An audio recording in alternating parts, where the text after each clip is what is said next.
To imagine a general anesthesia, where your child or you as a teenager sleep so deeply that you don't even notice a surgery, yes, that can definitely feel strange. That's why I want to explain what a general anesthesia actually means for your child or for yourself, so that you all know exactly what will happen in the operating room and who will be by your side or your child's side the entire time. Here comes the most important point right away. At the door to the operating area, you will be met by the anesthesiologist, also called the anesthesia doctor. If you are parents, you will accompany your child up to that point. It's often explained to children that this doctor is there solely and exclusively to make sure they are okay. That sounds simple, but is also absolutely true. This doctor monitors blood pressure, pulse, and breathing throughout the entire operation.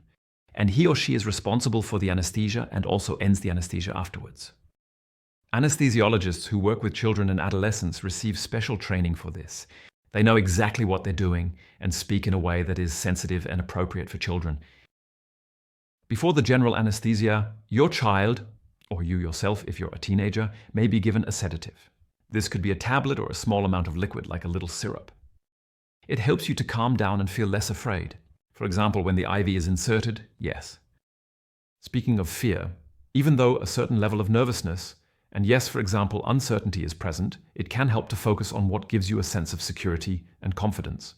For example, the fact that we have an experienced and caring medical team by our side here. We've also made a separate video for all parents in which we talk about how you can do something good for your child before the operation and help take away their fear. But for now, let's go through general anesthesia step by step with you, so that you know exactly what will actually happen. So, general anesthesia is made up of many different components. Let's get started. The first component is what's called hypnosis. This doesn't mean that you as a teenager or your child are actually being hypnotized, okay? In this case, the word means that you lose consciousness. That is, you are asleep and can't be woken up by a loud noise or a touch. So it has nothing to do with a swinging pendulum or laying on of hands or anything like that. It's achieved with medication.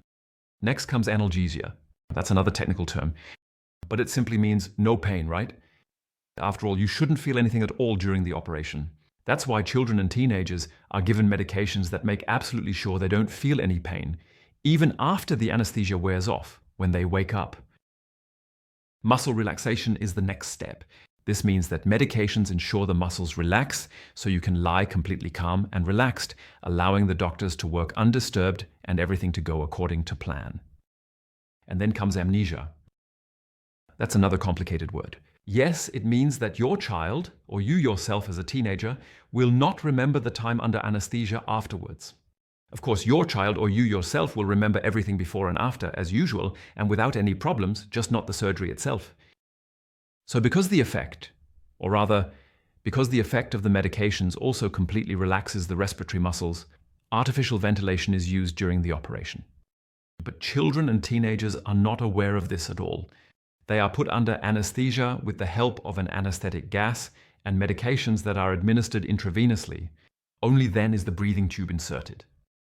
During the operation, breathing is monitored down to the smallest detail, and the tube is already long gone by the time you wake up or when your child wakes up. And most of the time, parents are also allowed to be there when the child wakes up. So if you have to go to the intensive care unit first, it will of course take a little longer, but even then your parents will definitely come. So after waking up, many children or teenagers are hungry or of course thirsty.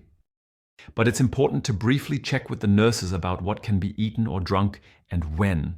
Your child or you as a teenager might also feel nauseous. That's completely normal. Ideally, the young patients won't have any pain because the painkillers usually work even after the general anesthesia wears off.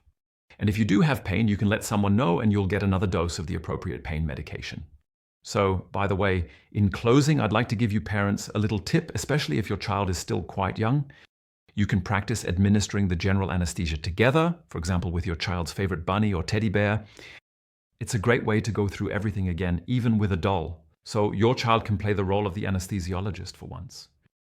That means, for example, you can use a toy syringe and say, okay, now we're giving you the medicine, and then you'll fall into a deep sleep. Or here's a little bit of air to breathe in, and then you'll get very sleepy. So you can go through everything with your child in a playful way. That usually really helps to reduce their uncertainties and take away their fears so that they feel much more confident about the surgery. I'm already asleep.